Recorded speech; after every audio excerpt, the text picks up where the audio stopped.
What's going on, guys? It's Ben here with my 2:30 talk. I know I'm a little bit early, but I just couldn't wait. Liz and I just did a little workout, little bodybuilding-ish kind of team workout. It was fun. But now we're finished up, and I thought I'd go ahead and get this talk started. Mike, what's up, man?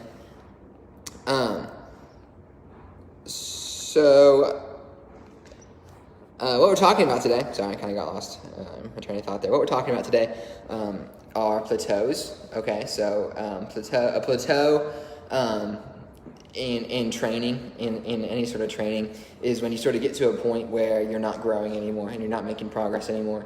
And it can be really frustrating. Plateaus are a really, really frustrating reality of training. They're gonna happen at some point, unless you just go into training with the mindset that it's gonna be really, really good training, and you're never ever going to plateau, which would require a lot of discipline and a lot of focus and a really good coach. So pretty much plateaus are going to happen at some point. You're going to get to a point where it's been years and years since you've hit a PR on any sort of thing or gotten any better or noticeably better. So we're just going to go over kind of talking about plateaus, what they are, kind of the stuff that we need to know before we talk about plateaus, and kind of the stuff that we need to know after. So we're going to go ahead and start it out by talking about sort of how training works, how a training cycle works. Not just a training cycle, but sort of training in general, how you should be phasing your lifts and doing things. You know, for the most part, your coach is going to take care of this for you, but at a certain point, you may say, I want to kind of take this into my own hands because I have specific goals that maybe my coach isn't programming for, especially if you're in a group class setting, where we do the absolute best we can, but it doesn't necessarily mean that it's optimizing towards your goals 100%. Okay, so what a training cycle looks like. Actually, let me see if I can flip you guys. Can I flip? I don't know what that is. Oh wait, it's this one, and then this one, and then this one. That's not right. Oh, that's not right. Why do I look like that now? Is it just me, or do I look really weird? Maybe that's just how I look. Okay, so I'm just gonna point you guys. I can't do this. I'm just gonna flip the camera. All right, so what we're looking at. Boom, there we go. Training cycles, all right? We've got 4 things that we want to think about. Number 1, volume, then consistency, then intensity, and then PRs, okay? And we'll talk about what this looks like for strength versus cardio, okay? So number 1, we're looking at volume, okay? So every training cycle is going to start with you building volume, okay? So kind of like laying a foundation, right? You got to lay a strong foundation before you can build stuff up on top of that, okay? If you can't squat, if your goal is to squat 400 pounds, but you can't do 315 pounds for 10, then that's not likely to happen, right? So we really want to build a solid base, build a lot of volume, mixing like hypertrophy work with a little bit of power work. So what we're talking here is like sets of 10, sets of 8, like really, really high sets for like 4 to 5 sets of 10 to 8 reps. Or 8 to 10 reps. Looking at building volume and getting a really strong base. You're going to be really sore from this. This is going to be sort of the stuff that you dread doing. It makes you super sweaty. It's just as hard as any workout that you would do. Really, really tough stuff. Think like a 20 rep max back squat, or a 10 rep max back squat, or even something like 12 or 15 rep max back squat. Doing something with a lot of volume, okay? So that's what you're gonna start with, number 1. Then from there, after you have laid a solid foundation for 3, 4, 5, 6 weeks, depends on exactly what you're training for, then you're going to drop the volume back a little bit and start working on some consistency at higher percentages of your maximum effort. So we're using kind of the example of squat here.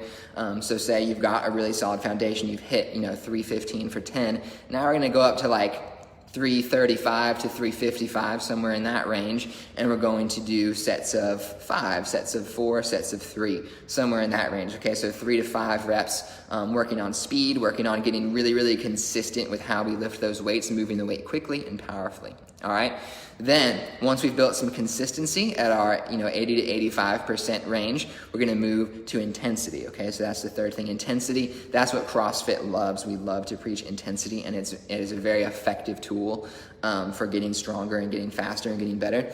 But without these other two things, it's kind of meaningless, honestly. So intensity is where we start to up the weights. We start saying, I'm going to go as high as I can, right? I'm going to start building up and doing, working up to heavy singles. I'm going to start working up to heavy doubles and really trying to maximize the number on the bar, not necessarily the total weight moved. So like, if you do 300 pounds for 10 reps, that's 3,000 pounds versus 400 pounds for 1 rep. You're only moving 400 pounds, so the 3,000 pounds is a lot more impressive in terms of overall volume.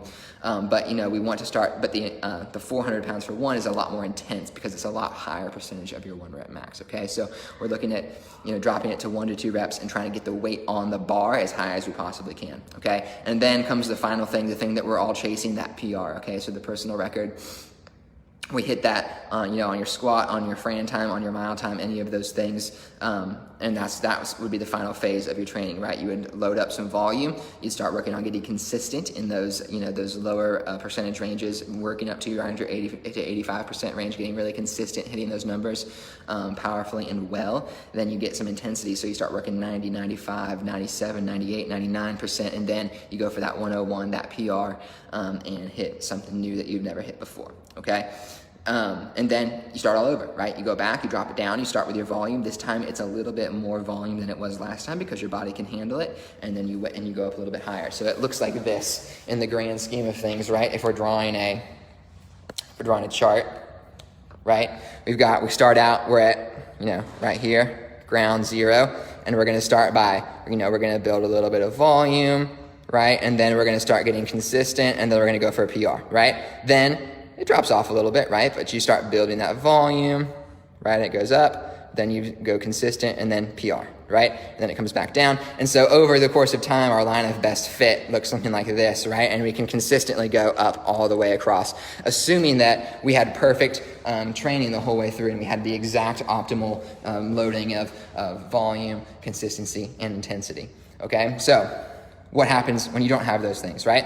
A plateau, that's what happens. So when we hit a plateau, we've done something has gotten off along the way, and we're just not able to get back into the groove of it. And so we're just stuck at that number that we've hit, right? We're not getting any better. So this is what that would look like, right? On a graph, say you're starting at ground zero, and let's say you start with your volume, then you get a little more consistent, and then maybe you miss a week, and so it goes down a little bit, right? And then you go back trying to be consistent, but you can't really get back as high because you missed that week, and so it's kind of getting off, right? Maybe you get to us here, and then you try to go for that PR, and you miss, and you get frustrated, and so you take a little bit longer here, and you say, I'm going to try to start over, but I'm only going to do volume for 2 weeks because I'm getting impatient, and then we're going here to try to hit that PR, and we miss it, and we go here, and then it ends up looking like you build a little bit, and then you just flatten out, right? A plateau, flat.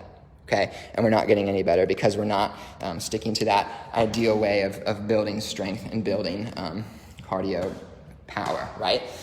So that kind of answers the question, what is a plateau? It's when one of those things get off in the cycle and we're no longer continuing to rise, we're flattening out, and we're no longer getting better, okay? Now, for some of us who are, not trying to be like, most of us CrossFitters, we come into it with a pretty competitive mindset. We're thinking like, I am just so competitive. I'm going to do whatever I can all the time to get better.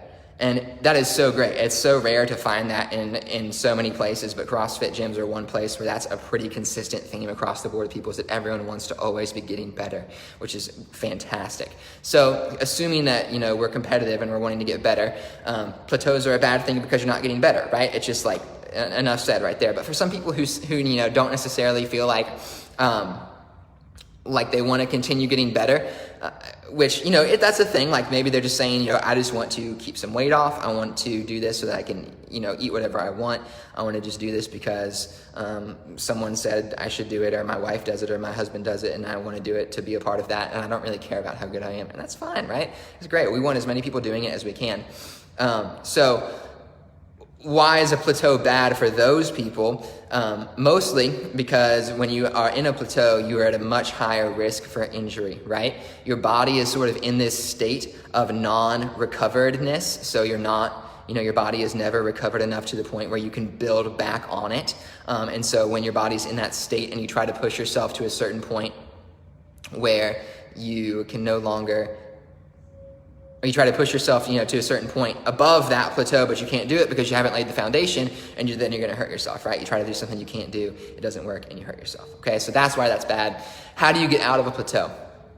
So, we kind of said it earlier, right? Just stick to the cycle. Get that, if you're in a plateau, my first recommendation to you would be to go back to square one and just start doing a ton of reps. Okay, do for 4 weeks. For 4 weeks, all the back squat you'd be doing, we just come in and do a 20 rep max. Week 1, do it at one weight, and then add 10 pounds the next week, 10 pounds the next week, 10 pounds the next week, right? 20 rep max, just one set, okay? And then, you know what? I would even be willing to bet you money that if you're stuck at a certain number on your back squat and you spent 4 weeks, you squatted once a week and you did a 20 rep max, you would hit a PR on your back squat on the 5th week, right?